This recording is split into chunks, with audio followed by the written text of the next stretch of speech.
Hello everyone, this is my first time writing a script, so I hope you enjoy the video. If you do, please like, share, and subscribe to support the channel.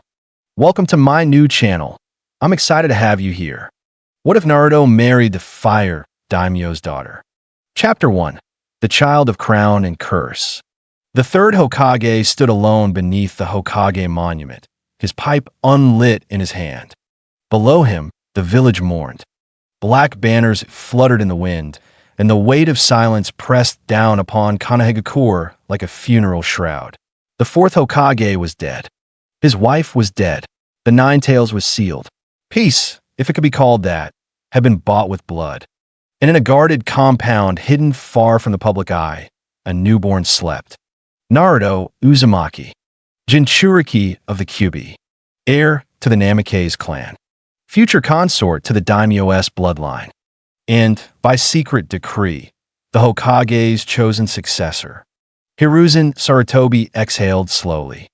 Minato had left him many burdens in his final moments, but this child was the heaviest of them all. A decision made in silence. The elders had argued. Some demanded Naruto be raised as a weapon, trained and conditioned to control the Nine Tails as early as possible. Others whispered that the boy should be hidden entirely, erased from records, his royal ties buried to avoid destabilizing the Land of Fire. Danzo Shimura, of course, wanted him. A perfect tool, he had said, a child bound by fear and loyalty. A Jinchuriki raised in darkness. Hiruzen had ended that discussion with a single sentence. Touch the boy, and I will treat it as treason. The room had gone silent. Few realized how literal the threat was. That same night, Hiruzen activated seals known only to Hokage and Daimyo alike. Documents were locked away. Records altered. Truth segmented and compartmentalized. Only 3 people knew everything. Hiruzen Sarutobi, the daimyo of the Land of Fire, and the shadows watching over the child. BNBU, the Shadow Guardians. Naruto grew up watched. Not openly, not like a prince guarded by banners and soldiers, but quietly, efficiently, relentlessly. BNBU rotated in silence. Some watched from rooftops, others from crowds.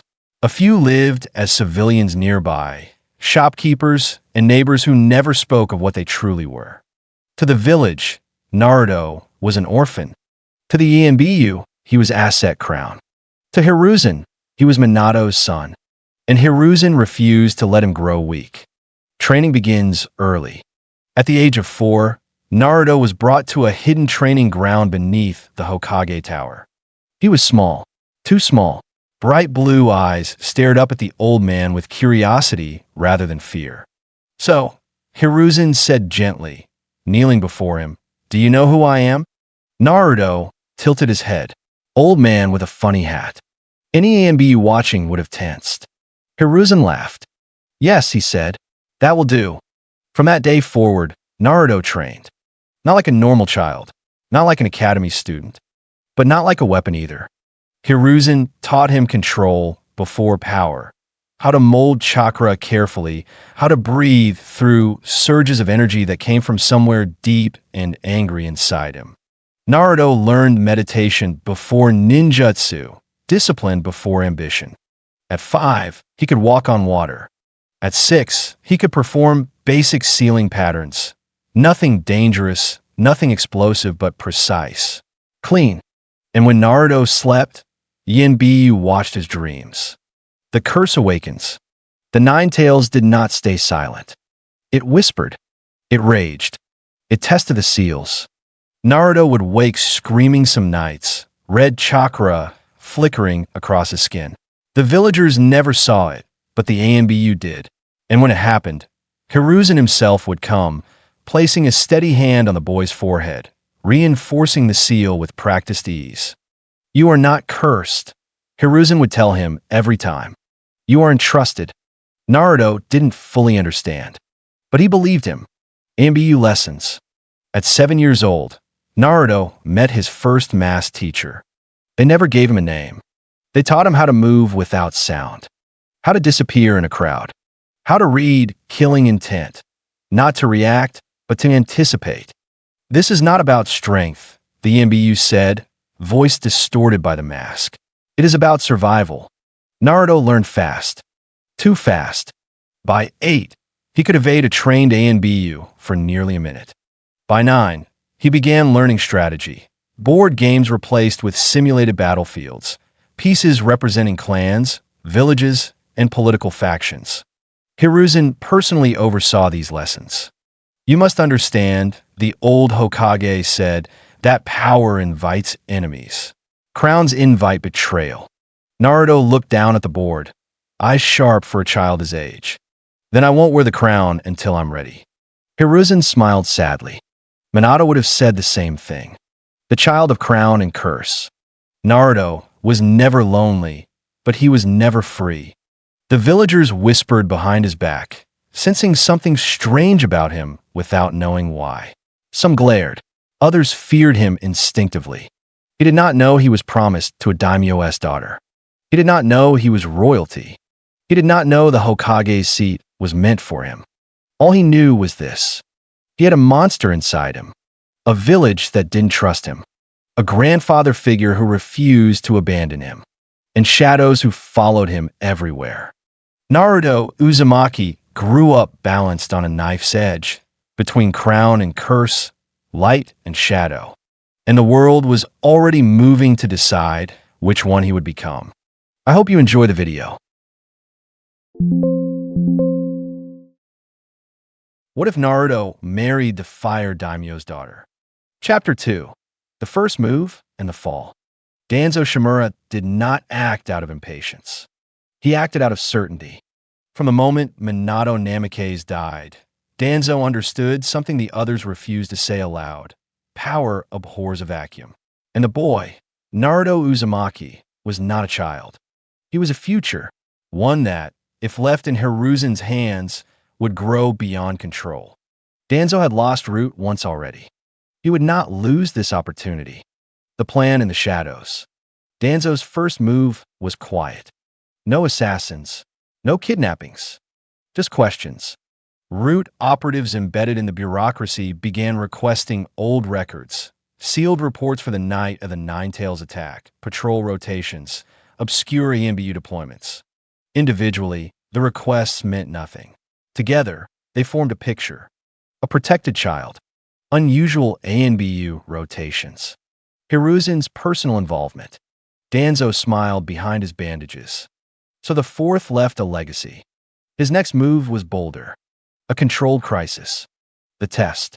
On Naruto's 10th birthday, a false alarm was triggered on the village's eastern perimeter. A supposed infiltration, foreign chakra signatures, unstable and aggressive. The NBU units were diverted. For exactly 30 seconds, Naruto Uzumaki was unguarded. That was all Danzo needed. A Root agent slipped into the compound, not to abduct the boy, but to observe, to test reaction times, to measure the seal's response under stress. Naruto sensed it instantly. Not fear, intent. He moved. The moment the agent crossed the threshold, Naruto vanished, reappearing behind him in a blur of yellow chakra, wooden training blade pressed to the man's throat. "Don't move," Naruto said calmly. The Root agent froze. This was not academy training. This was battlefield instinct.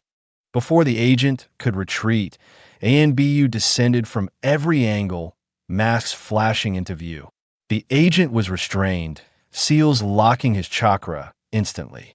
And somewhere deep beneath Konoha, Danzo felt it. The failure. Exposure.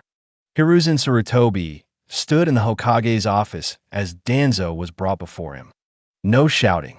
No theatrics. Just truth. "You moved Root without my knowledge," Hiruzen said. "You tested the seal. You endangered the child." Danzo did not deny it. "He is too important to be left untested," Danzo replied. "If he is to lead, he must be hardened." Hiruzen's eyes hardened like stone. "You do not harden children," he said. "You break them."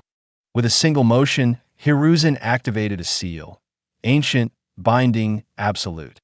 Root was dissolved. Permanently. Danzo was stripped of authority, his remaining influence severed and monitored. Anbu, loyal to the Hokage, not root, took his remaining assets.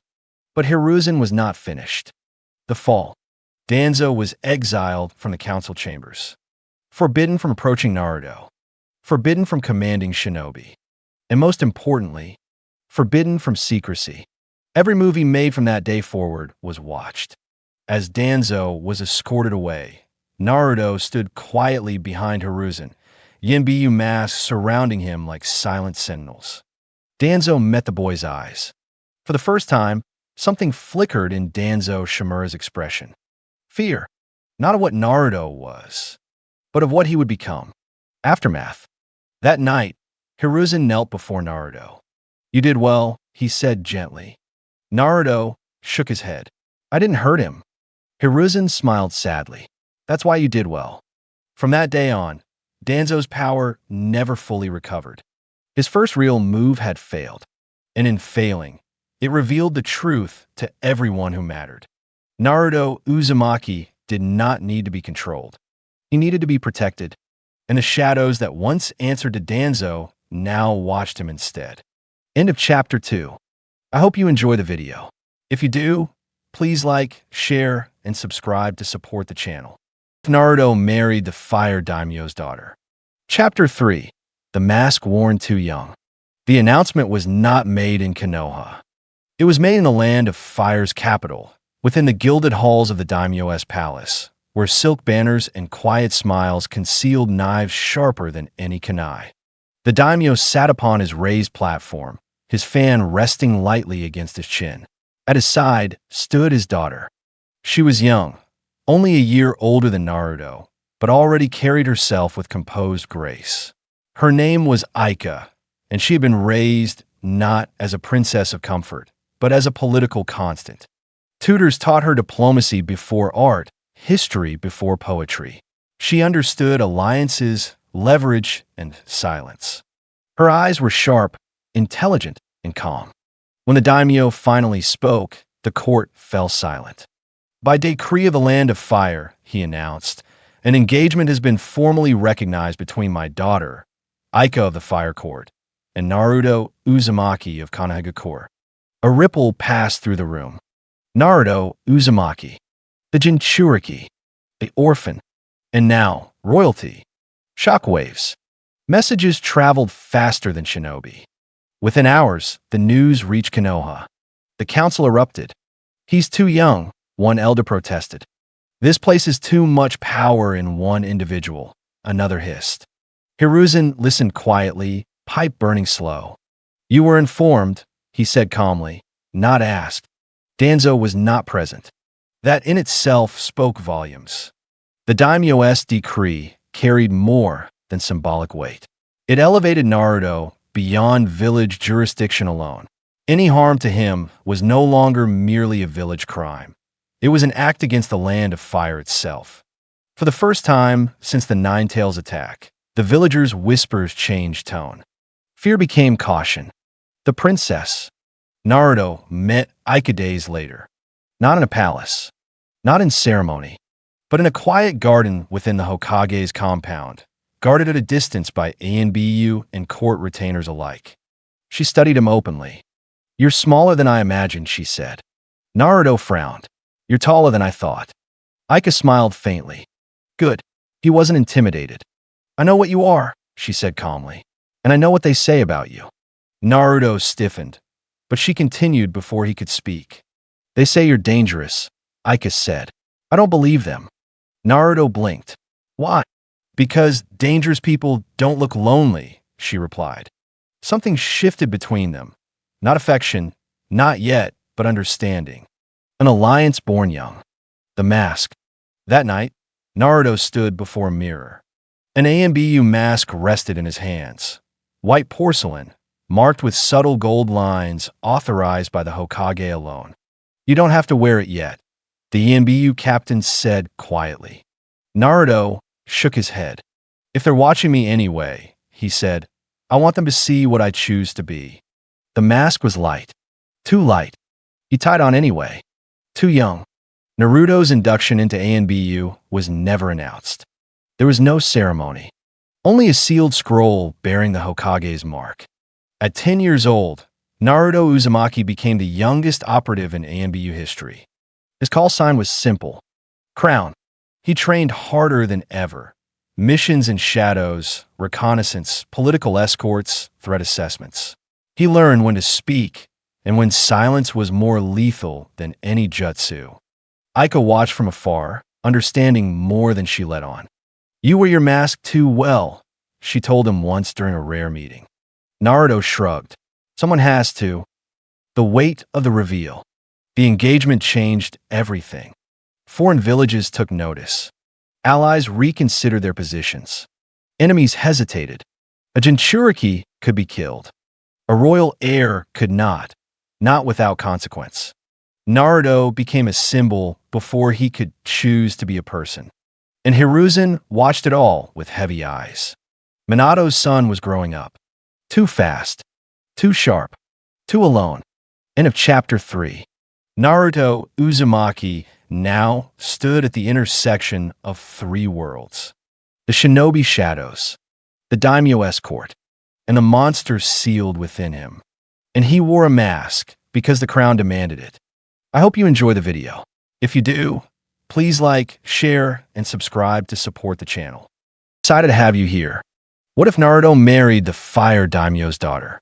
Chapter 4: Lessons, Lies, and the Night of Red Leaves. The academy was never meant to teach children the truth. It existed to create shinobi, obedient, loyal, predictable. And that was exactly why it had to change. What was decided in silence? Before Naruto ever set foot in the academy, meetings were held behind sealed doors.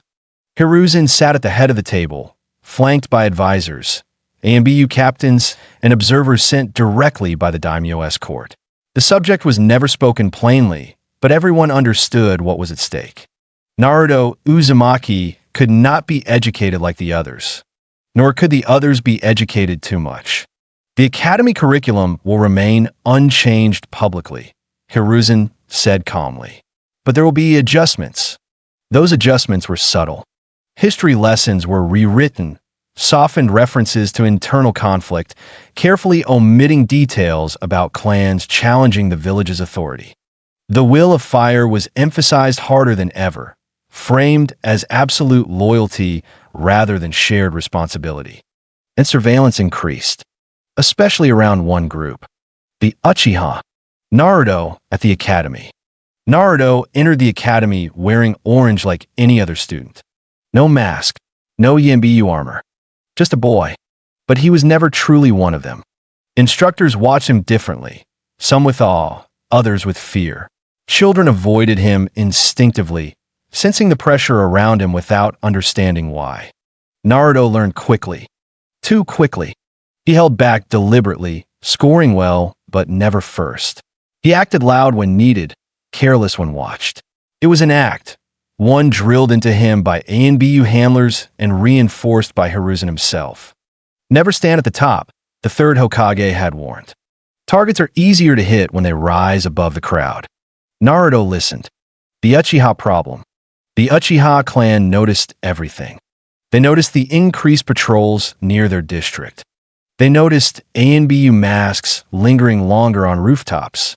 They noticed Naruto Uzumaki, Minato's son, being watched like a living weapon. Fugaku Uchiha understood politics. He understood power. And he understood what Naruto represented. A Jinchuriki backed by the daimyo.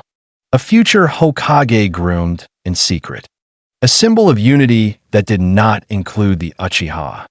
The clan's resentment did not begin with Naruto, but his existence made compromise impossible. If the Namake's heir ruled the future, there would be no place for an Uchiha Hokage. And the clan knew it. Plans within plans. The coup was never Naruto's concern, but he was at the center of it.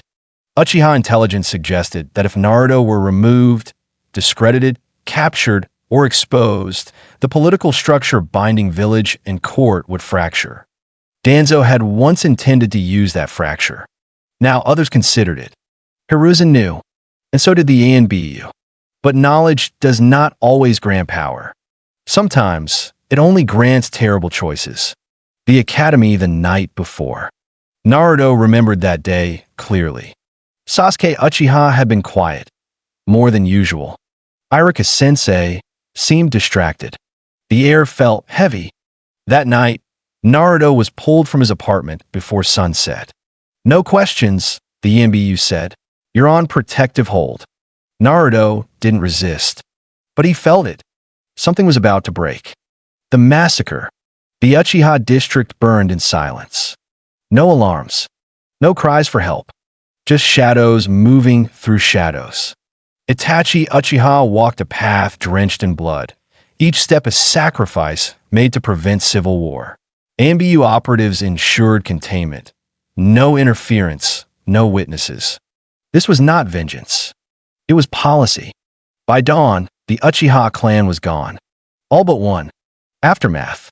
The next day, the academy resumed as if nothing had happened. An empty seat sat where Sasuke should have been. Iruka announced the tragedy with a strained voice. The Uchiha clan has been eliminated. Gasps filled the room. Naruto said nothing. He already knew, because he had been shown the reports. Because he had seen Hiruzen's hands shake for the first time. Because he understood, now more than ever, what the village truly was. The lesson learned. That night, Naruto stood on a rooftop overlooking the Uchiha district, now sealed, silent, erased. Ika's words echoed in his mind. Crowns demand sacrifices. Naruto clenched his fists. The academy would teach him jutsu. The village would teach him loyalty. But the massacre taught him the truth. Konoha would destroy itself before it allowed its future to be taken. And Naruto Uzumaki, child of crown and curse, would never be allowed to forget that. End of chapter 4. I hope you enjoy the video. If you do, please like, share, and subscribe to support the channel. I'm excited to have you here. What if Naruto married the fire Daimyo's daughter? Chapter 5. The heir who knows too much. Itachi Uchiha did not leave the village without understanding one final truth. Naruto Uzumaki was not ignorant. He was contained. On the night the Uchiha clan fell, Itachi felt it. An invisible pressure shift within Konoha, like a board resetting after a decisive move. The village had chosen its future. It was not subtle. A Jinchuriki protected by NBU. A child bound to the Daimyo-esque bloodline. A boy already wearing a mask meant for kings. Naruto Uzumaki was not the village's weapon. He was its failsafe. A silent encounter. Before dawn, before he crossed the border, Itachi stood on a high rooftop overlooking a training ground buried beneath layers of ceiling arrays. He knew what lay below. He had helped design parts of it. Naruto stood at the center of the field, alone, practicing chakra control with precision far beyond his age. NBU shadows ringed the area, present but distant. The boy stopped suddenly. Slowly, Naruto looked up. Their eyes met. No alarm. No fear. No surprise. Just recognition. You already know, Naruto said quietly. Itachi didn't deny it. You were removed before the massacre, Itachi replied. Not protected afterward. Naruto's jaw tightened. So it was decided before it happened. Yes. Naruto looked away, fists clenched. Then Sasuke was spared because he had to be, Itachi finished. And because you exist. That caught Naruto's attention. The understanding. You're the reason the village didn't fracture, Itachi continued. Your existence made the coup impossible. Killing the clan was containment. Naruto swallowed. And Sasuke? Itachi's eyes softened just slightly. Sasuke is the cost. Silence stretched between them. Then Itachi did something unexpected. He bowed. Not deeply, but sincerely. You will be Hokage one day, Itachi said. When that happens, do better than we did. Naruto said nothing. He didn't trust his voice. And then Itachi was gone. The third Hokage's decision. Hiruzen Sarutobi had expected Naruto to grow colder after that night. Instead, the boy grew sharper. He asked fewer questions, but the right ones. He watched more. He listened longer. That was when Hiruzen made the decision he had avoided for too long. If Naruto was going to carry the truth, then he would not carry it alone. Sasuke Uchiha. Sasuke was brought to the Hokage Tower under heavy guard, not because he was dangerous, but because he was fragile. He did not scream. He did not cry. He stared straight ahead, eyes empty. Hiruzen knelt in front of him. "You are not alone," the third Hokage said gently. Sasuke did not respond. Naruto stepped forward. "You don't have to forgive the village," Naruto said quietly. "But you don't get to disappear either." Sasuke's eyes flickered. Just once. Training the future. From that day on, Naruto and Sasuke trained together, apart from the academy, apart from the public eye. Hiruzen himself oversaw their development. Naruto was taught leadership, restraint, sealing, and perception. Sasuke was taught control, precision, and emotional discipline. Yinbyu rotated through their instruction. One taught silent movement and counter-assassination. Another taught battlefield awareness and threat assessment. A third taught cooperation under extreme pressure. They were not rivals. They were complements. Naruto learned when to advance. Sasuke learned when to strike. And slowly, painfully, Sasuke began to understand why Naruto had been spared. "You knew," Sasuke said one night after training. Naruto didn't lie. "Yes." Sasuke's fist shook. "And you stayed?" Naruto met his eyes. Someone had to. Masks and bonds. Sasuke was not given an ENBU mask. Not yet. But he trained with them. Watched them. Learned how close he stood to the edge. Itachi's shadow followed him everywhere, but Naruto's presence anchored him. And somewhere far away, Itachi Uchiha watched through the eyes of a crow and allowed himself one rare, dangerous thought. Perhaps the future would not need another massacre. End of Chapter 5. Naruto Uzumaki now carried the truth of the village. Sasuke Uchiha carried its scars. And both were being shaped quietly, deliberately, by the Hokage and the shadows that raised kings. I hope you enjoy the video. If you do, please like, share, and subscribe to support the channel. Naruto married the Fire Daimyo's daughter. Chapter 6. The first mission that changed everything. The mission was never written down. No scroll. No signatures. No official record. Because if it failed, it would never have existed. And if it succeeded, it would change the balance of the world. The spark. The land of Earth moved first. Intelligence reports filtered into the Hokage's office like drops of poison.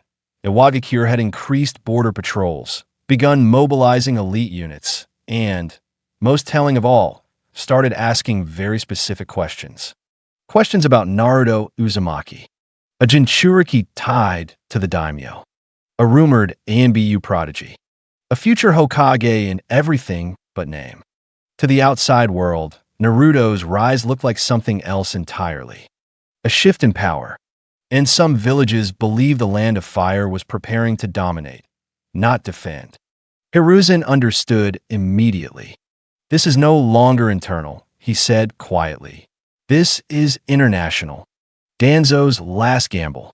Danzo Shimura saw opportunity where others saw danger. He had lost root, lost authority, lost secrecy, but he still had something far more dangerous. Contacts. Through intermediaries and cutouts, Danzo leaked partial truths to foreign intelligence. Naruto Uzumaki was unstable. The QB seal was weakening. The Hokage was hiding a living weapon. And then Danzo made his final move. He arranged for Naruto's first real mission to fail. If Naruto died, Danzo reclaimed relevance. If Naruto lost control, Danzo proved himself right. If Naruto succeeded, Danzo would expose him publicly. It was a perfect plan. On paper. The team. Naruto did not go alone. Hiruzen would not allow it. The mission unit was small, precise, and politically impossible to deny. Naruto Uzumaki, call sign, crown. Sasuke Uchiha, unofficial operative, unmasked. Yinbyu Captain Wolf, mission command. And watching from afar, under diplomatic cover. Aika of the Fire Court. Officially, she was observing border negotiations. Unofficially, she was there to ensure Naruto's survival carried political consequences. The mission. Their objective was simple: intercept an IWA intelligence cell attempting to extract information on Naruto's seal and bloodline. No witnesses. No escalation. But the moment they crossed the border, everything went wrong. The ambush was too clean. The enemy knew their routes. Their countermeasures were preempted.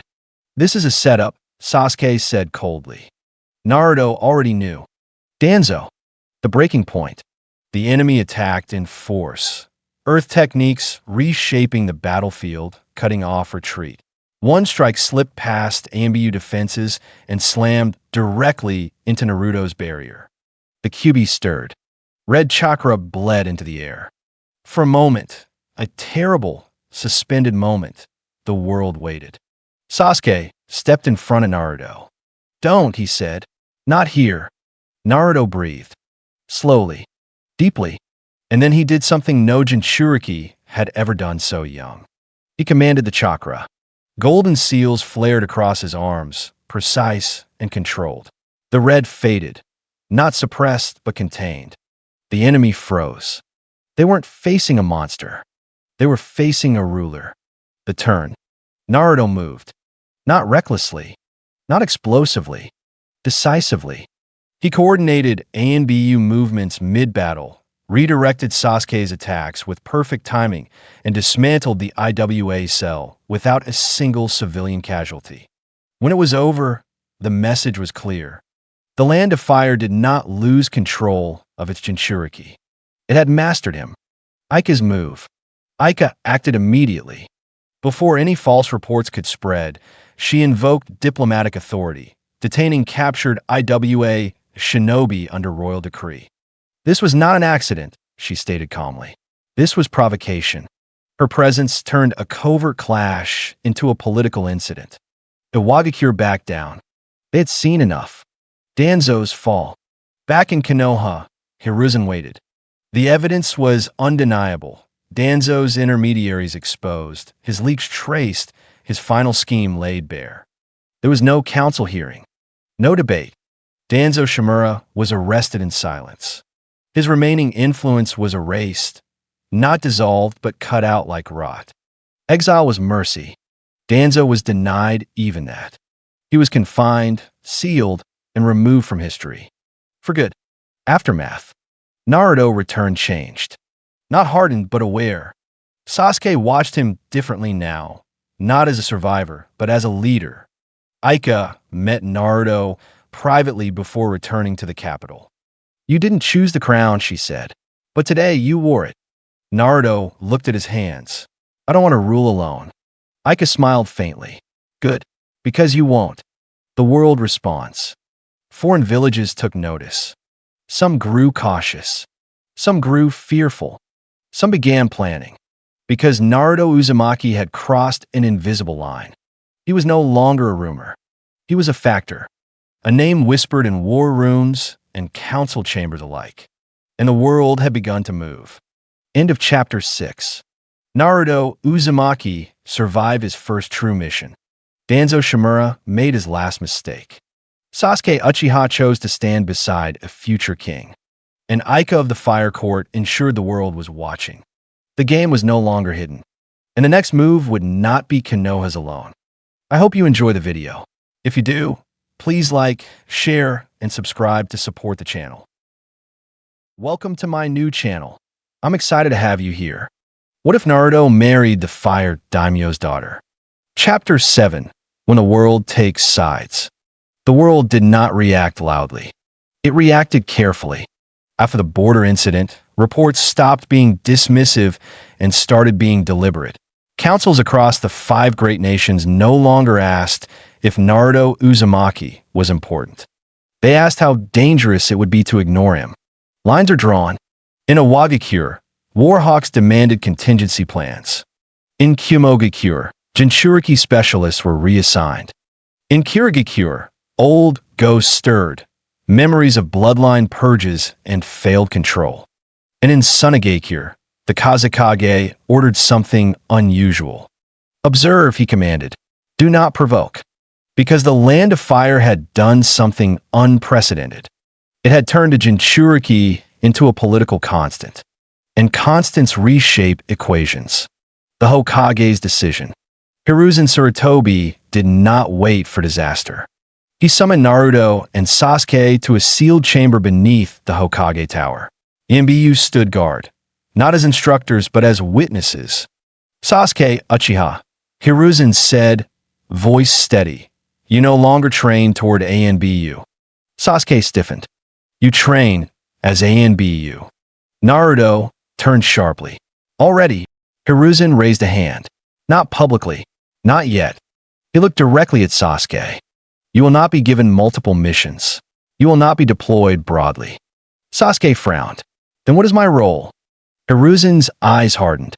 You have one mission, the Hokage said. Protect Naruto Uzumaki. At all costs. Silence fell. Not even Sasuke argued. Because he understood what that meant. He would be Naruto's shadow. His counterblade. His last line of defense. Sasuke knelt. I accept. An ANBU mask was placed before him. Black, marked with a single crimson line beneath the eye. His call sign was simple. Shade. The weight of a single mission. Sasuke's training intensified overnight. No more generalized drills. No more varied objectives. Everything revolved around Naruto's survival. Counter-sniper tactics. Anti-genjutsu formations. Seal disruption and rapid extraction. Sasuke learned to fight around Naruto, not beside him. How to intercept threats before Naruto ever sensed them. Naruto noticed. You don't have to treat me like glass, he said during one spar. Sasuke activated his Sharingan. Glass doesn't hold monsters inside it. Naruto didn't argue. Because Sasuke wasn't wrong. Eyes in the darkness, Akatsuki. Far from the Land of Fire, in a rain-soaked tower, figures gathered. Akatsuki had noticed. Not because of rumor, but because patterns had broken. A Jinchuriki trained this early, Kisame mused. That's new. Deidara laughed. And boring. Where's the explosion? Itachi said nothing at first. Then, the Uzumaki boy is not uncontrolled, Itachi said quietly. He is governed. That drew attention. The Land of Fire has turned its Jinchuriki into a keystone, he continued. Remove him recklessly, and the structure collapses violently. Pain's voice echoed through the chamber. Then we do not remove him yet. Akatsuki adjusted its timeline. Naruto Uzumaki was now classified not as prey, but as future opposition. The Chunin exams announcement. The announcement stunned the village.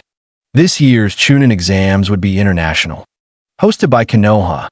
Open to all allied and neutral villages. A test of strength. And a message. Naruto understood immediately. They're using the exams as a stage, he said quietly. Hiruzen nodded. And a shield. Sasuke crossed his arms. And bait. Yes, the Hokage replied. All three. Aika's hand. Aika arrived days later under full diplomatic escort. Her presence alone deterred several assassination attempts that never made the reports. The exams legitimize you, she told Naruto during a private meeting. If you stand publicly as a candidate, it becomes harder to move against you quietly. Naruto exhaled. So, I stop hiding. Aika met his eyes. You stop pretending you're normal. Sasuke watched from the doorway, silent. This triangle, power, protection, politics was tightening. Masks and roles. Naruto would enter the exams as a genin. No EMBU mask. No royal announcement. Just a boy with a loud jacket and quiet eyes. Sasuke would enter as his teammate. Unofficially, he would command Overwatch. AMBU would blend into the crowd. Foreign agents would test limits. Akatsuki would watch from afar. The Chunin exams were no longer about promotion. They were about positioning. Before the storm. On the night before the exams, Naruto stood on the Hokage monument. Sasuke joined him. If this goes wrong, Sasuke said, I won't hesitate. Naruto smiled faintly. Good. I don't want you to. Below them, the village slept, unaware that the world was about to judge its future. And far away, eyes gleamed in the dark. The world had taken sides. The exams would reveal which ones mattered. End of Chapter 7. Naruto Uzumaki stepped onto the world stage. Sasuke Uchiha became his shadow. Akatsuki adjusted its gaze. And the Chunin exams, once a test of skill, became a battlefield of destiny. I hope you enjoy the video. If you do, please like, share, and subscribe to support the channel. What if Naruto married the fire Daimyo's daughter? Chapter 8. The exams begin. Eyes on the air. The Chunin exams opened with ceremony. That alone told the experienced shinobi everything they needed to know. Foreign banners lined Konoha's central arena. Delegations sat in carefully measured positions, some close enough to show alliance, others far enough to imply distance. MBU were everywhere, hidden in plain sight, watching not for cheating, but for movement. Naruto Uzumaki stood among the genin candidates, hands in his pockets, expression relaxed. It was the most dangerous mask he owned. The weight of attention. Naruto felt it immediately. Eyes. Too many. Too focused. Veteran Jonin evaluated him like a battlefield.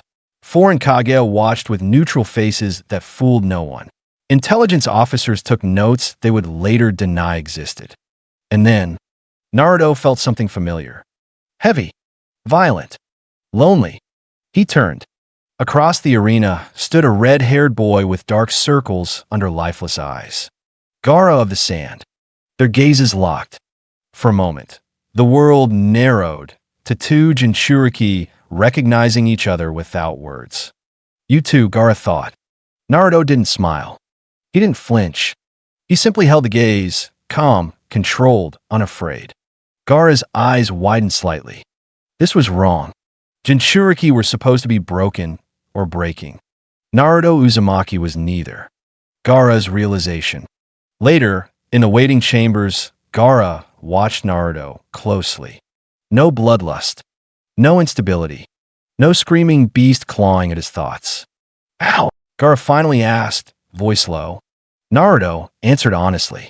I wasn't raised to hate it, he said. I was taught to rule it. That single sentence shook Gaara more than any fight ever had. For the first time, Gaara wondered, what if the monster was never the problem? Sasuke's role. Sasuke moved like a ghost. Always positioned where Naruto wasn't looking. Always tracking chakra shifts before they became threats. Always ready. To the other genin, Sasuke was intense but normal. To Embiyu, he was already command grade. His Sharingan rarely deactivated now, tuned not for combat, but for prevention. One mission, one priority. Naruto lives. The exams turn. The written test passed without incident. The Forest of Death did not. Foreign teams tested boundaries too aggressively. Unregistered observers breached perimeter seals. Assassination attempts were disguised as accidents. Each one failed. Quietly, Sasuke neutralized 3 threats without Naruto ever knowing. But not all danger came from outside. The snake in the shadows. The third Hokage felt it before he saw it. A familiar, hateful chakra slithered into the arena during the final rounds. Orochimaru. The moment Hiruzen recognized him, the board changed. This was no longer about Naruto. This was about Konoha's survival. Hiruzen made his choice instantly. The final act of a Hokage. As the invasion unfolded, sand and sound forces moving in coordinated chaos, Hiruzen issued one final, absolute command. Protect Naruto Uzumaki. At all costs. Embiyu moved. Sasuke moved faster. He placed himself between Naruto and the battlefield, Sharingan blazing. You're not fighting today, Sasuke said coldly. Naruto argued. People are dying. And you living stops more from dying later, Sasuke snapped. Naruto understood and obeyed. Far above them, on the rooftop of the arena, the third Hokage fought Orochimaru alone. Not as a teacher, not as a politician, but as a shield. When the smoke cleared, Hiruzen Sarutobi lay dead. The god of shinobi had fallen, but Konoha still stood. Aftermath. The village mourned. Again, but this time, something was different. The daimyo himself arrived for the funeral. So did foreign representatives. Because the death of Hiruzen was not just a tragedy. It was a transition. Promotion in shadow. 3 nights later, in a sealed chamber beneath the Hokage Tower, Sasuke knelt. ANBU captains stood in a half circle. Naruto watched silently. The interim Hokage spoke.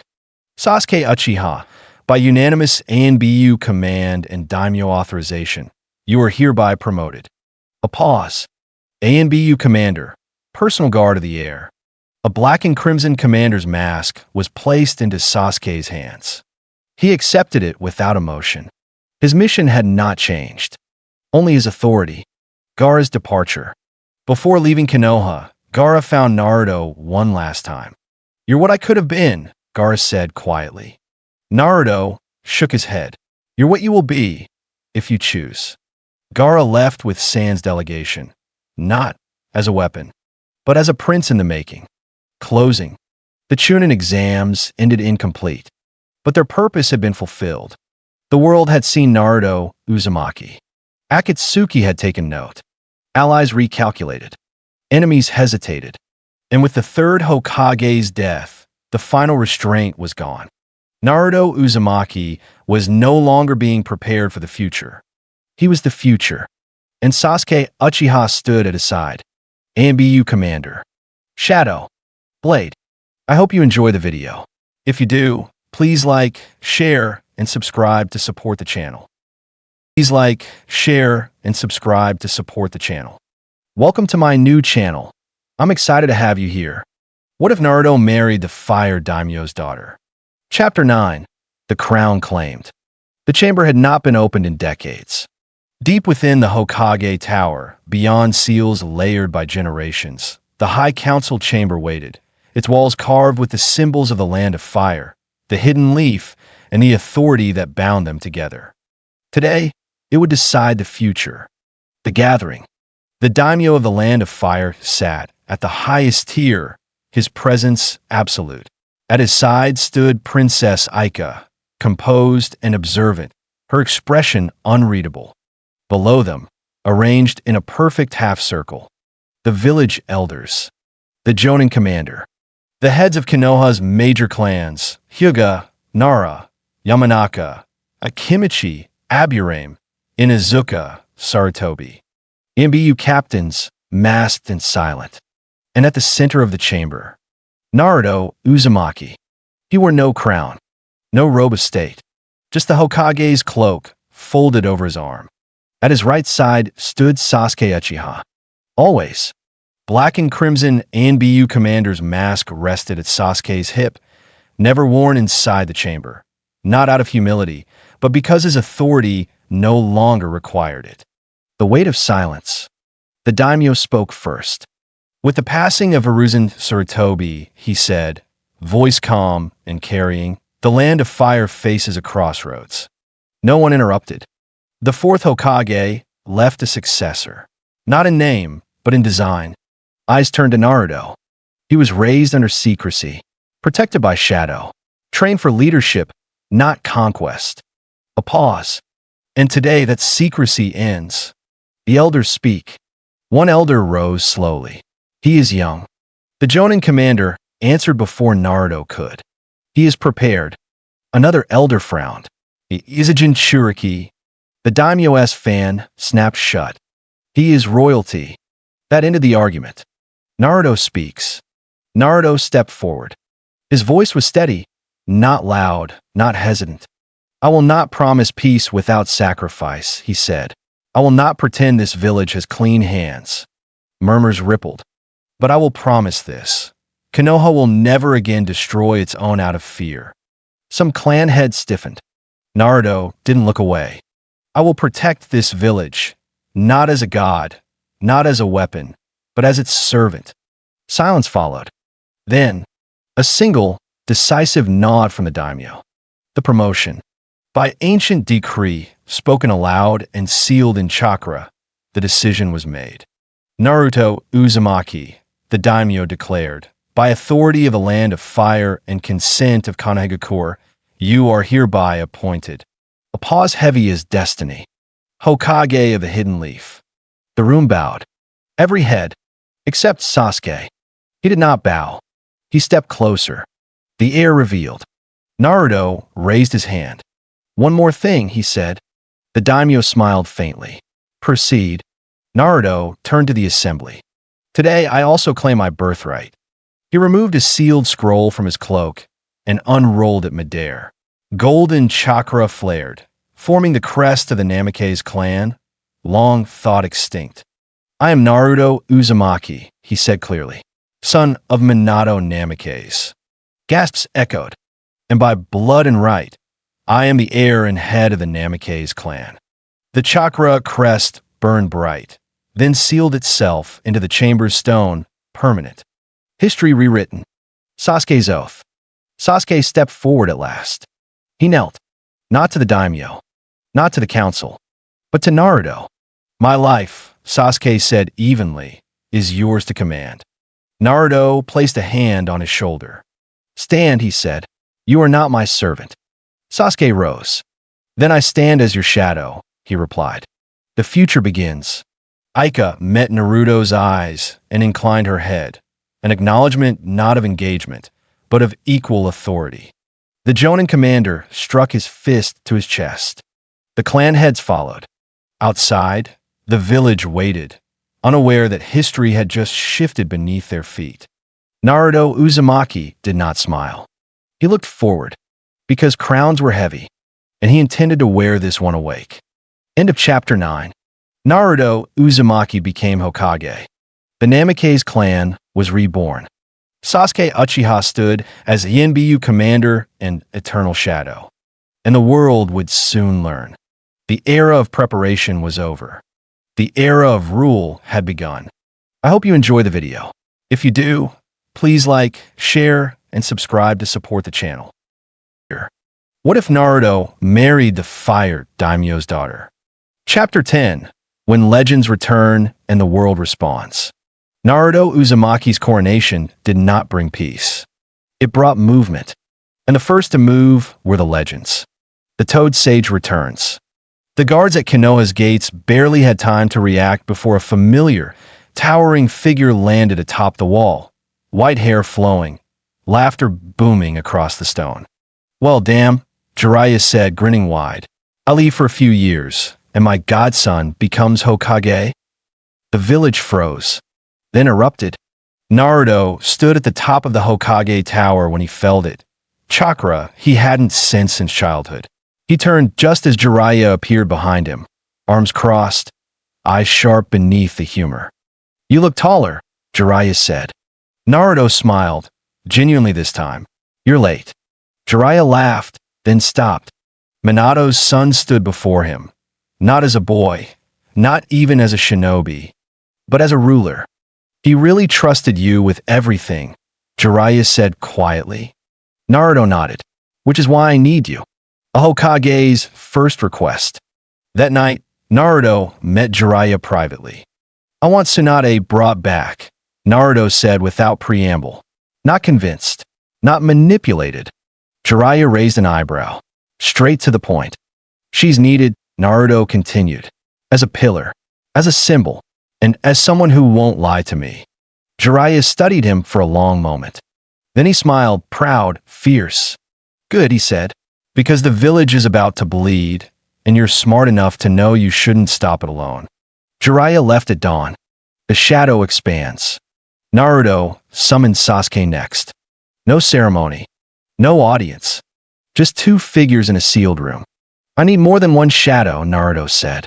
Sasuke already knew where this was going. Shikamaru Nara, Naruto continued. Shino, Aburame. I want them trained, not as ANBU, but as protectors. Sasuke's eyes narrowed thoughtfully. Tactician and surveillance, he said. Mind and network. They'll answer to you, Naruto said. And through you, to me.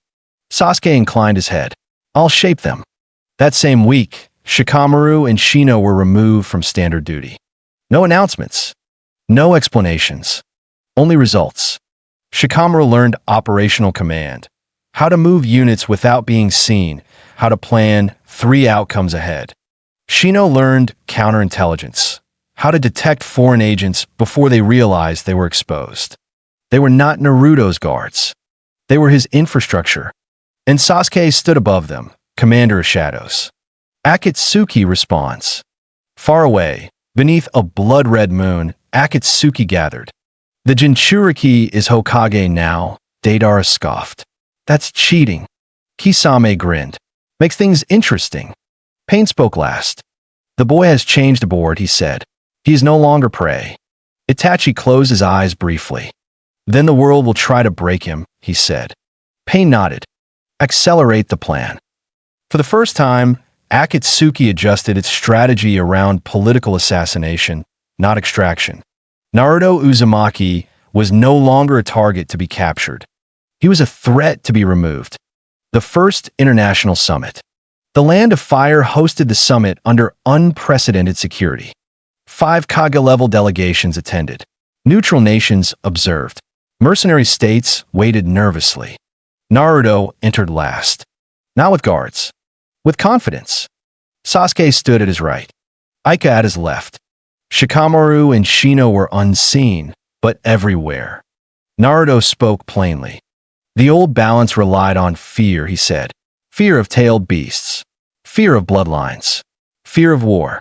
Silence gripped the chamber. I won't maintain that balance, Naruto continued. I'll replace it. Some scoffed. Others listened. I'm not offering dominance, Naruto said. I'm offering accountability.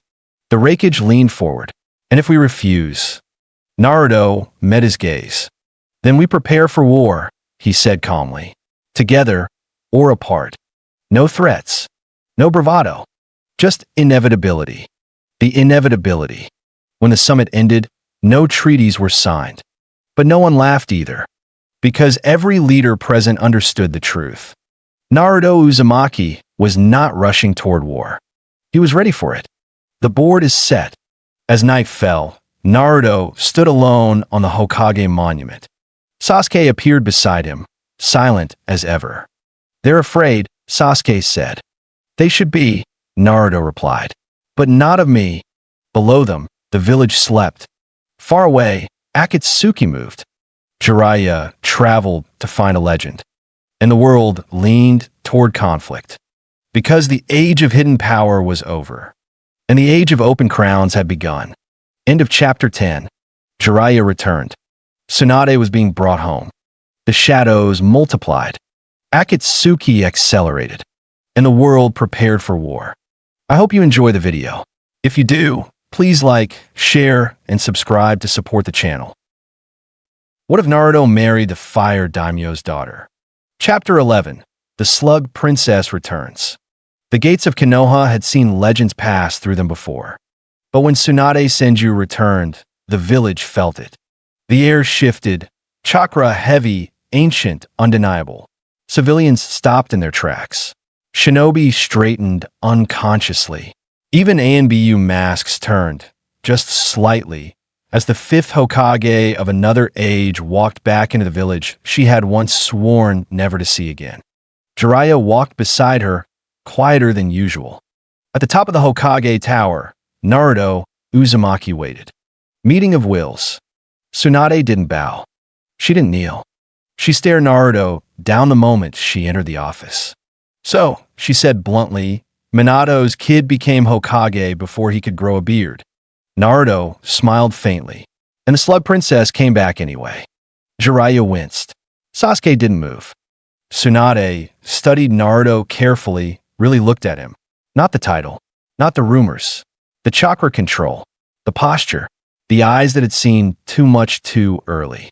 You're serious, she muttered. Naruto stepped forward. I need you, he said plainly. Not as a symbol, not as a name. He gestured toward the village below. War is coming, and Konoha will not survive it if we keep treating medical ninja as support. Tsunade's eyes narrowed.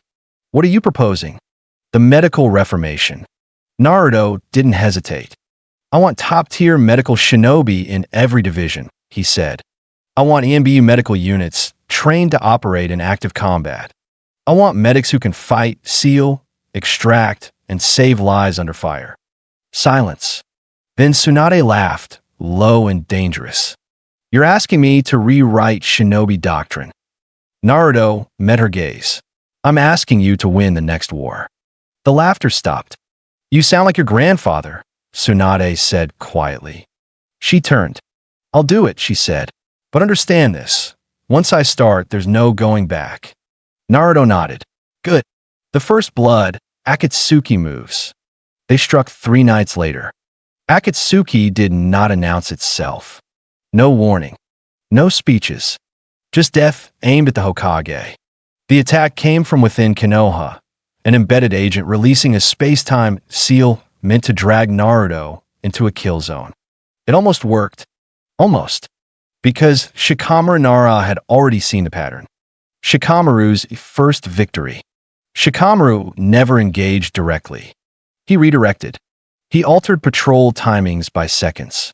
Moved AMBU rotations subtly. Shifted light patterns on rooftops. When the seal activated, it didn't grab Naruto. It grabbed nothing. The Akatsuki agent realized too late.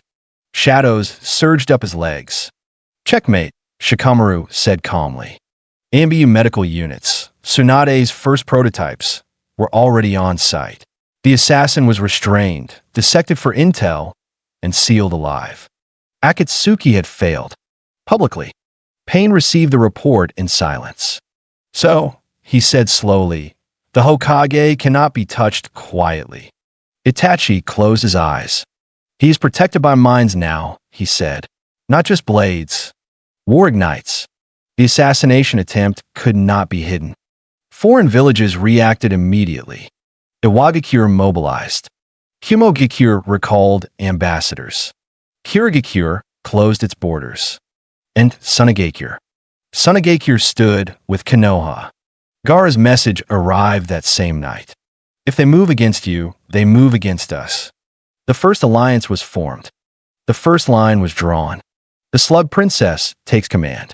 Within weeks, Tsunade transformed Konoha's medical corps. Combat medics assigned to every squad.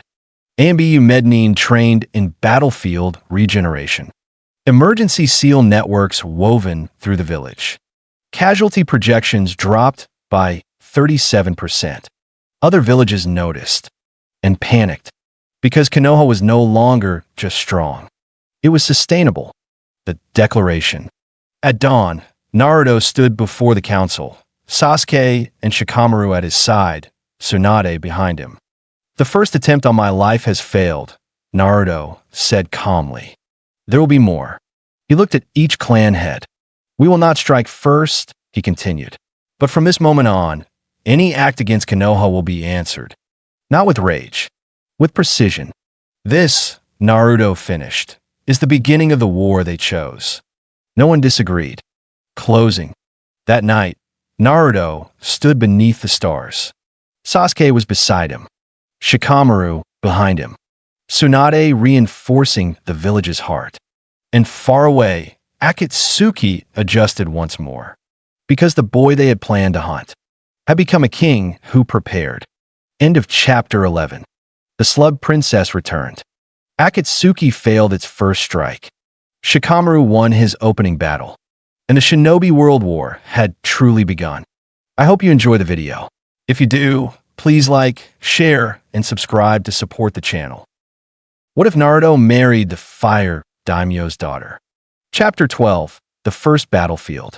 The war did not begin with a declaration. It began with movement. At the Fire Country's western border, where trade routes met contested land, enemy shinobi crossed the line under false banners. Mercenaries funded by foreign interests. Missing mean wearing no symbols. A testing force. They expected Konoha to hesitate. They were wrong. The Hokage takes the field. The message reached the Hokage Tower before dawn. Naruto read it once. Then stood. Sasuke was already moving. I'll mobilize ANBU. Naruto shook his head. You'll command from here. Silence. Sasuke turned sharply. Naruto. This battlefield matters, Naruto said calmly. They need to see me.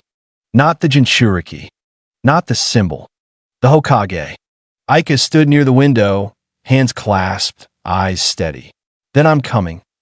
Naruto looked at her. It won't be safe. She met his gaze without fear. Neither is ruling from a tower. For the first time, Naruto didn't argue. The first battlefield. Smoke choked the valley. Enemy shinobi had fortified the terrain with traps, earthworks, and ceiling arrays, designed specifically for tailed beasts.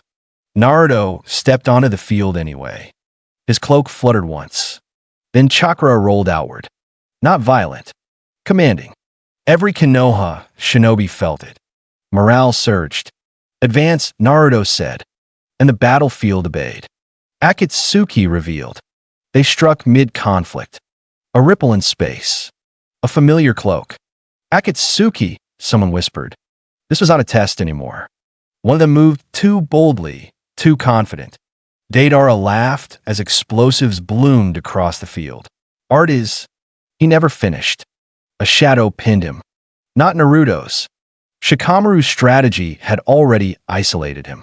Sasuke's Yanbiyu cut off escape routes. Naruto appeared in front of Deidara in a flash of gold. No speeches, Naruto said. A single Rasengan, compressed, controlled, lethal. Deidara fell. An Akatsuki member was dead. The world felt it. Pain intervenes. The sky darkened. 6 bodies descended like gods. Pain had arrived personally. Naruto stepped forward, eyes locked. So you're the one hiding behind nations, Naruto said evenly. Pain raised a hand and staggered. A ceiling array detonated beneath him. Shikamaru's second layer. Pain fell to one knee. For the first time, he was losing. The masked man steps in. Space twisted. Reality tore. A masked figure emerged, grabbing Pain and pulling him back as Naruto's chakra surged forward. Not yet, the masked man said quietly. Naruto felt it. That chakra. Cold. Familiar. Wrong. You, Naruto said, eyes narrowing. The masked man tilted his head. Soon, they vanished.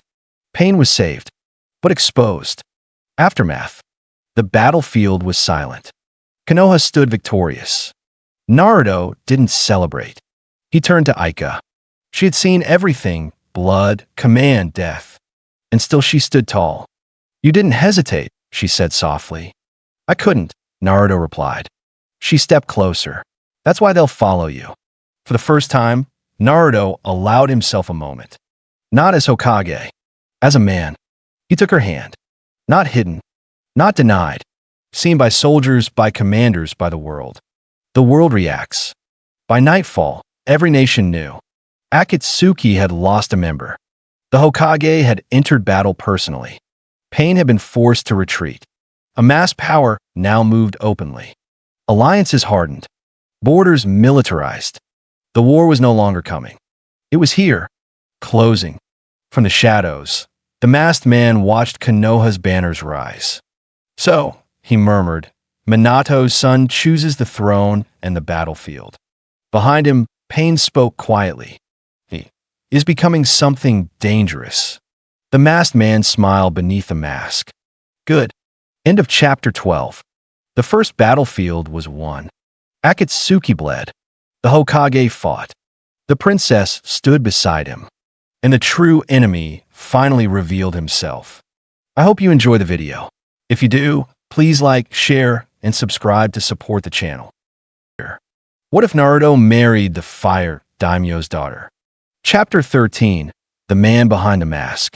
The war entered its second phase the moment Akatsuki retreated.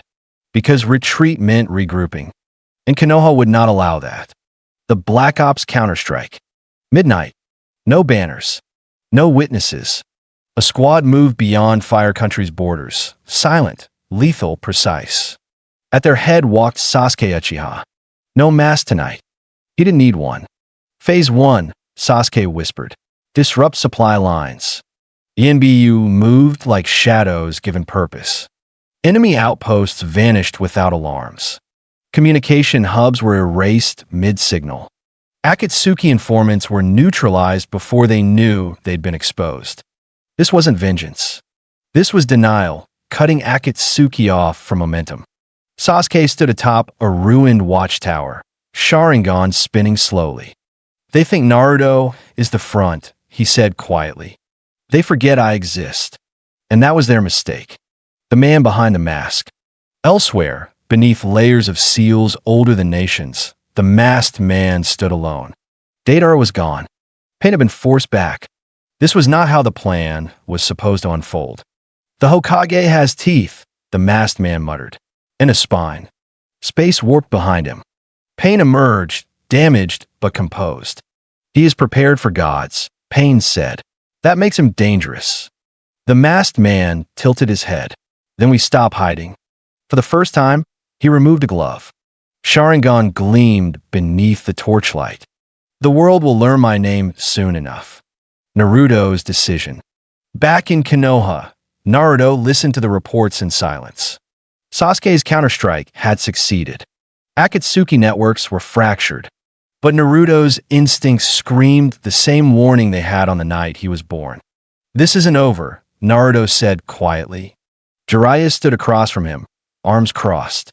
"No," Jiraiya agreed. "It's just finally honest." Naruto looked up. "I need you to do something for me." Jiraiya raised an eyebrow. "Dangerous words." Naruto didn't smile. "Find Itachi Uchiha," he said, "and Kisame Hashigaki." The room went still. "You want Akatsuki members," Jiraiya said slowly, "to come back to the Leaf." "I want shinobi who were forced into monsters," Naruto replied. "And I want the truth brought home." Jiraiya searched Naruto's face. "You already know, don't you?" Naruto didn't answer. He didn't need to. "I'm asking you," Naruto continued, "to offer them asylum, rank, purpose. And if they refuse?" Jiraiya asked. Naruto's eyes hardened. "Then I'll face them as enemies," he said, "but not before giving them a choice." Jiraiya exhaled slowly. "You really are Minato's son." He turned toward the window. "I'll find them." Round 1, Naruto versus Pain. Pain did not wait. The attack came at dawn. Not a full invasion. A challenge. One body descended into a border village, gravity warping around him. Civilians fled. Naruto arrived alone, cloak snapping in the wind. "So," Naruto said calmly, "this is round 1. Pain's voice echoed unnaturally. "You rule through fear masked as hope." Naruto shook his head. "No." He stepped forward. "I rule through preparation." They clashed. Not with explosions. With control. Pain's Shinra Tensei was met with chakra anchors, seals Naruto had designed himself. The ground shattered. Mountains cracked. Naruto was pushed back and smiled. "I can see it now," he said. "You're not a god." Pain faltered. "You're a man borrowing power." For the first time, Pain was forced to retreat without completing his objective. Round 1 ended, with Naruto still standing. Ripples across the world. Akatsuki felt it. The nations felt it. Two truths became undeniable. Naruto Uzumaki could fight a god and survive. Sasuke Uchiha commanded shadows that erased armies. And worse, the Leaf was calling its lost monsters home. Closing. That night, Naruto stood alone on the Hokage monument. Sasuke appeared beside him. "You're pulling dangerous pieces onto the board," Sasuke said. Naruto nodded. "Because the board is already burning." Far away, Jiraiya moved through the rain. Even farther, two figures felt the pull of an old village. One with tired eyes, one with a shark's grin. The past was coming home, and the man behind the mask was running out of time. End of chapter 13. Sasuke struck from the shadows. Naruto faced pain and endured. The mask began to crack, and the Leaf called back its deadliest sons. I hope you enjoy the video. If you do, please like, share, and subscribe to support the channel. What if Naruto married the fire Daimyo's daughter? Chapter 14. Brothers and Beasts Return.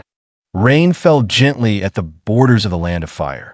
Not the violent kind that follow battles, but the quiet kind, the kind that came when something old was being laid to rest. Two figures stood beneath the trees. One was thin, pale, cloaked in black, no longer marked by clouds. The other was massive, sharp-toothed, and smiling like a predator who had finally decided where it belonged. They had come home. The brother who carried the sin. Naruto waited in a sealed chamber beneath the Hokage Tower. No guards. No council. Only Sasuke stood at the door. When Itachi Uchiha entered, Sasuke's breath caught, just once. The brothers locked eyes. Years of blood. Years of silence. Naruto broke it. "Sit," he said calmly. Itachi obeyed. That alone shook the room. The full truth. "I killed the Uchiha clan," Itachi said quietly. "On orders." Sasuke stiffened. Naruto didn't react. "Danzo Shimura," Itachi continued. "The elders, and the fear of civil war." He spoke of surveillance, of threats, of the ultimatum. "Kill them all, or watch the village burn." "I chose the sin," Itachi said, voice steady, "so my brother could live." Silence stretched. Sasuke's fists trembled, but Naruto raised a hand. "Why now?" Naruto asked. "Because the war has stripped away lies," Itachi replied. "And because you are not them." Naruto stepped closer. "You were never a traitor," Naruto said. "You were a weapon they pretended not to forge." Itachi closed his eyes. For the first time in years, his shoulders sagged. "I'm tired," he admitted. Naruto placed a seal on the table, golden, warm, forgiving. "Then rest," Naruto said, "and when you rise, rise as a shinobi of a leaf." Sasuke spoke then, voice low but firm. "You're not leaving again." Itachi looked at his brother and smiled. The beast who chose loyalty. Kisame Hashigaki knelt in the courtyard. Not because he was ordered to, because he chose to. Samahata lay before him, unmoving, obedient. "I was loyal to lies," Kisame said bluntly, "to men who called themselves gods." He looked up at Naruto, teeth bared in a grin that wasn't mocking, just honest. "You're different," Kisame said. "You fight in the open." Naruto studied him. "Serve the leaf," Naruto said, "and you serve people, not shadows." Kisame slammed his fist to the ground. "Then I swear it," he said. "By blade, by blood, by beast." Samahata stirred and accepted. Imbiyu watched in stunned silence. A monster had chosen a home. The mask finally falls. Far away, too far to ignore anymore, the masked man stood before the remaining Akatsuki. Pain, Conan, fragments of a broken dream. "It's time," the masked man said. He removed the mask. One eye burned red with Sharingan. The other twisted with space itself. "I'm Obito Uchiha," he declared. "Student of Minato Namikaze." The world shuddered. The war unleashed. The declaration echoed like a thunderclap. Akatsuki no longer hid. They struck borders. They toppled governments. They hunted Jinchuriki openly. And Konoha answered. Naruto stood before the allied forces. Sasuke at his right. Itachi at his left. Kisame behind them like a living tide.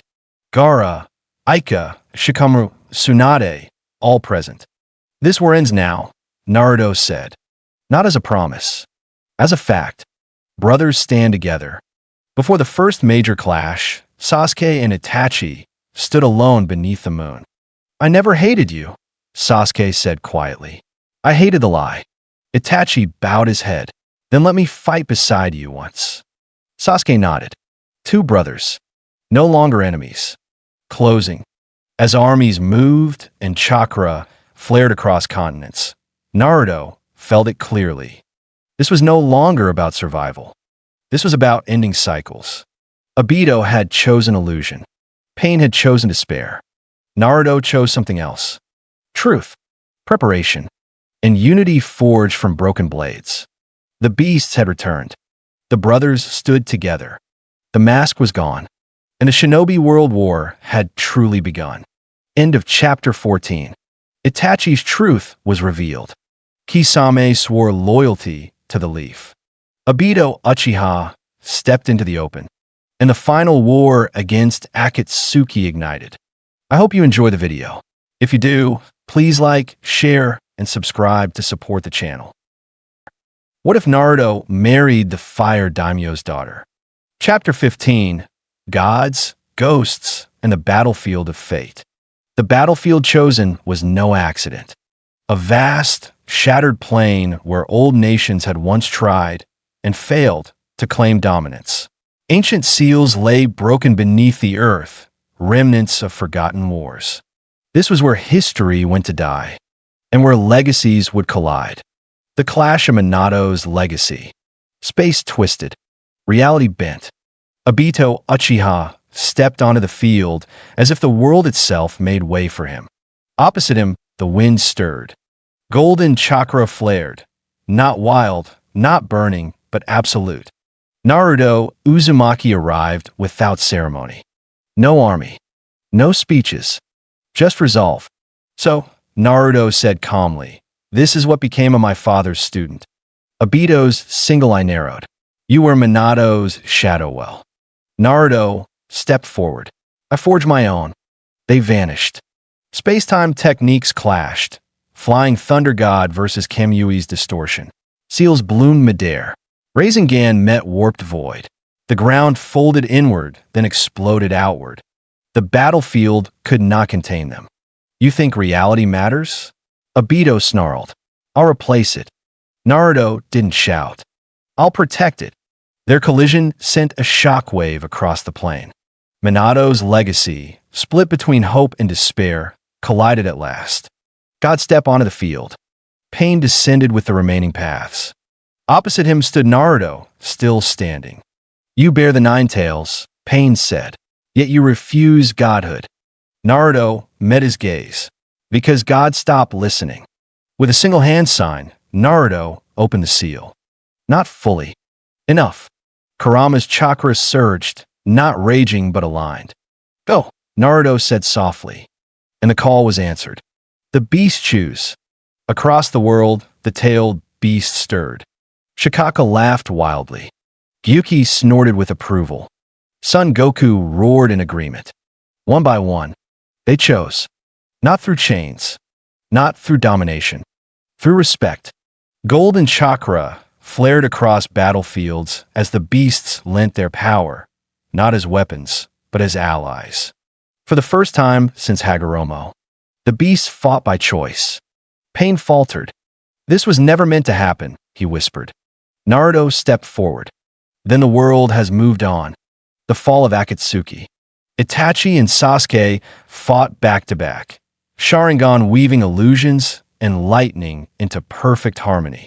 Kisame tore through enemy ranks, Samahata screaming with joy.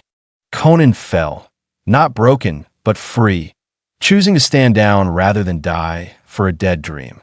One by one, Akatsuki collapsed, not from brute force, but from truth. Pain knelt at last, chakra spent. Naruto approached. "This ends now," Naruto said. Pain looked up. "Then make it mean something." Naruto sealed him, not as an enemy, but as a warning carved into history. End of the masked dream. Obito screamed as his world unraveled. Kamui fractured. His illusions collapsed beneath Naruto's relentless presence. "You could have been like him," Obito shouted. "Like Minato." Naruto stopped inches from him. "I am," he said quietly. "That's why I didn't give up." One final strike. Not lethal. Final. Obito fell, alive, defeated, the weight of his choices crushing him harder than any jutsu. The war ended not with annihilation, but with surrender. After the storm, silence reclaimed the battlefield. Naruto stood amid shattered land and fading chakra. Sasuke approached, blade lowered. "It's over," Sasuke said. Naruto exhaled. "For them," he replied. "Not for us." Above them, the sky cleared. No gods, no masks, just a world still standing, closing, The shinobi world would speak of this day for generations. Of a Hokage who fought gods and refused to become one. Of beasts who chose freedom. Of legacies redeemed. Naruto Uzumaki looked toward the horizon, not as a boy chasing acknowledgement, but as a man who had reshaped fate, and the world would never again doubt who stood at its center. End of chapter 15. Akatsuki fell. The beast chose. Minato's legacy was united, and the era of hidden despair ended. I hope you enjoy the video. If you do, please like, share, and subscribe to support the channel. What if Naruto married the Fire Daimyo's daughter? Chapter 16. The World After Naruto Uzumaki. The war had ended, but history did not pause. The shinobi world had been reshaped, scarred yet stronger, and under Naruto Uzumaki's leadership, it began to heal, rebuilding the nations. Across the 5 great nations, rebuilding efforts were underway. Konoha rebuilt with foresight, advanced defenses, chakra-efficient architecture, and fully integrated ambu-medical units led by Tsunade. Sunagakure and Konoha forged a permanent alliance, Shikaka's council ensuring mutual prosperity. Iwagakure, Kimogakure, and Kirigakure began infrastructure exchanges and shared military intelligence to prevent future wars. Naruto oversaw the efforts personally, traveling between villages to broker cooperation and ensure wounds were not just patched, but healed. The bonds of peace.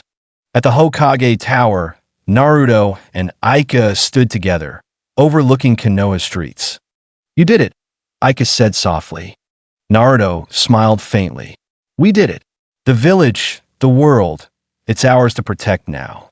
But protection isn't just about strength, it's about trust. Aika placed her hand over his. "Then we build it together." With the Daimyo's blessing, the political engagement became official. In addition to being Hokage, Naruto was now the acknowledged heir of the Namikaze clan, cementing the union of power, responsibility, and love. Personal alliances and marriage. Life had moved forward, personally as well as politically. Sasuke and Anko had married quietly. The bond forged through countless battles and shared shadows. Together, they led Konoha's ANBU operations, balancing secrecy and authority.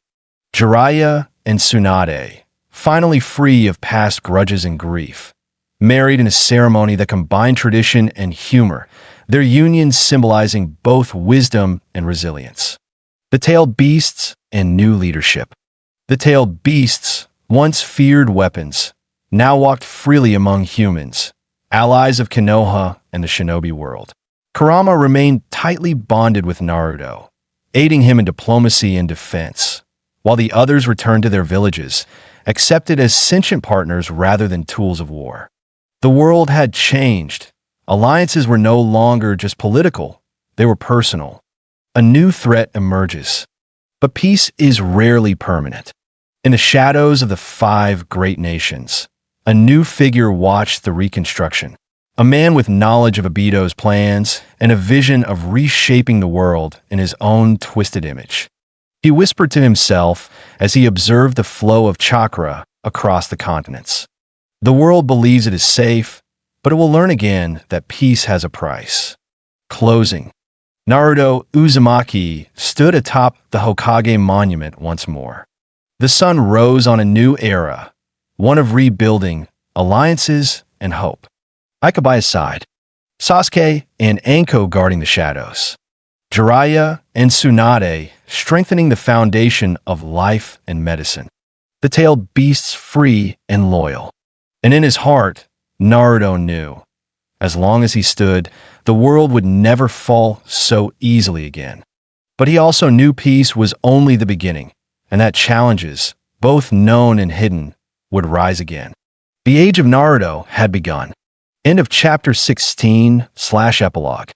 The world had been reshaped, the war ended, alliances forged, and the next generation of shinobi prepared. A calm before the storm, or a dawn of lasting peace.